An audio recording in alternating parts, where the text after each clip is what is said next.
Assalamualaikum warahmatullahi wabarakatuh. Anak-anakku sekalian yang ibu cintai dan ibu banggakan, bertemu lagi dengan Butia di channel Butia seperti biasa.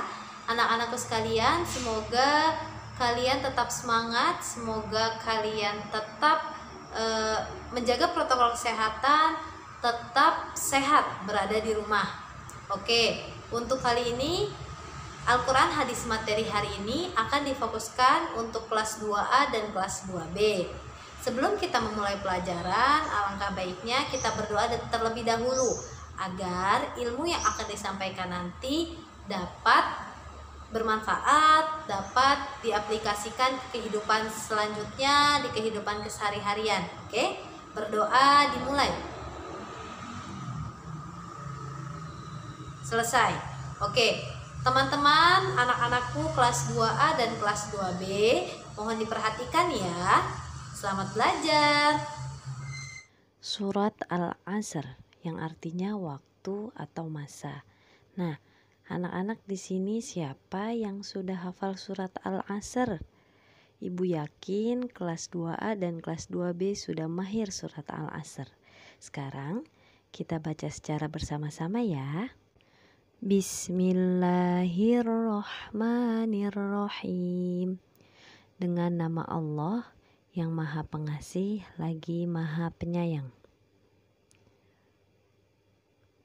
Wal 'asr yang artinya demi masa. Innal insana lafi khusr yang artinya sungguh manusia berada dalam kerugian. Illalladzina amanu wa 'amilus sholihati wa tawasaw bil haqqi wa tawasaw bil haqqi wa tawasaw bis sabr yang artinya kecuali orang-orang yang beriman yang mengerjakan kebajikan serta saling menasihati untuk kebenaran dan saling menasihati untuk kesabaran. Jadi di sini orang-orang yang tidak merugi adalah orang-orang yang saling menasihati untuk kebenaran dan kesabaran. Surat Al-Asr adalah surat urutan ke-103 dalam Al-Quran. Surat Al-Asr termasuk ke dalam surat Makkiyah. Apa itu surat Makkiyah? Surat Makkiyah adalah surat yang turun di kota Mekah. Surat Al-Asr turun sebelum Nabi Muhammad hijrah ke Madinah. Dan surat Al-Asr mempunyai arti waktu atau masa. Nah, sekarang kita akan bahas kenapa sih kok disebut dengan waktu atau masa. Ternyata dahulu kala kebiasaan masyarakat Mekah ketika Al-Quran turun, mereka selalu berkumpul dan membicarakan sesuatu, membicarakan segala hal yang mereka alami.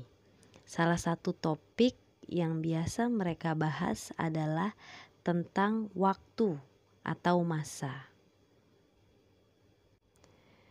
Ketika mereka masyarakat Mekah melakukan sesuatu dan mereka berhasil atas sesuatu tersebut, maka mereka menganggap bahwa waktu itu baik.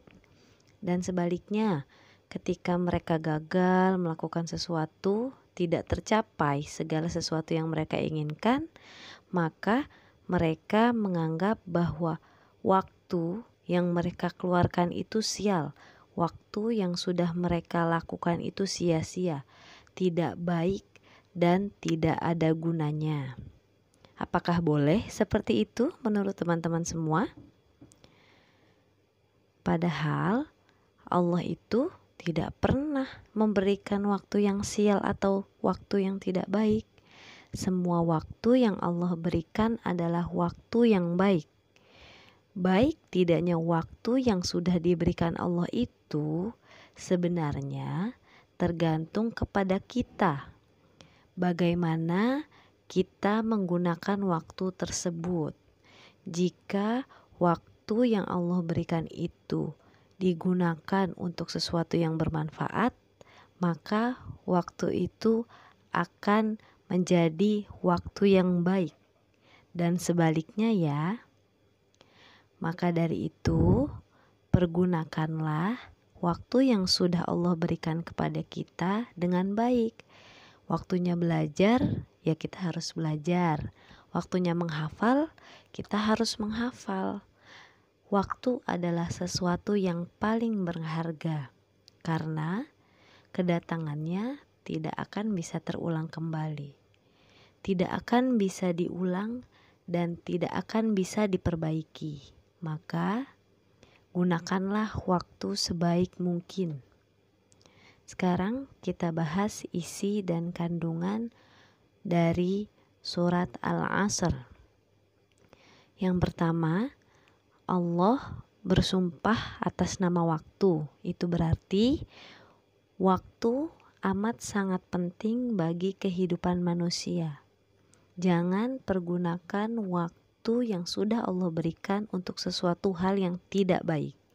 Yang kedua, Islam menganjurkan manusia untuk menggunakan waktu dengan sebaik-baiknya agar tidak ada orang yang merugi, agar kalian tidak termasuk kepada orang yang merugi. Seperti apa sih orang yang merugi? Orang yang merugi adalah orang yang tidak bisa menggunakan waktu yang sudah Allah berikan dengan baik. Contohnya, waktunya mengerjakan tugas kalian bermain gadget, atau waktunya mengaji tadarus bersama orang tua, kalian memilih menonton TV. Nah, itu adalah contoh orang-orang yang tidak bisa menggunakan waktu dengan baik.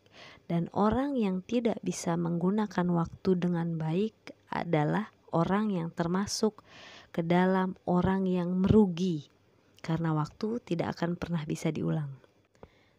Syarat agar kita tidak menjadi orang yang merugi itu, contohnya seperti kita beriman. Beriman kepada siapa? Beriman kepada Allah.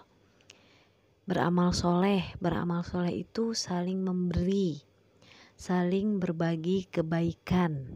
Dan yang terakhir, menasehati dalam kebaikan dan kesabaran. Ingat, mengajak teman untuk melakukan kebaikan adalah salah satu ciri kalian sudah bisa menggunakan waktu dengan baik.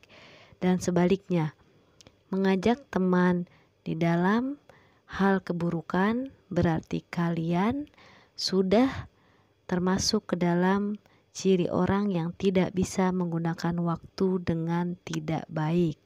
Semoga kita semua termasuk ke dalam orang-orang yang selalu bisa menggunakan waktunya dengan baik.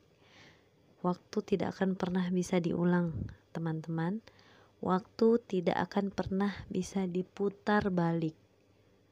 Misalnya kita melakukan kesalahan dan kita ingin memperbaiki, maka kita hanya bisa memperbaikinya di kemudian hari, tidak bisa di hari sebelumnya.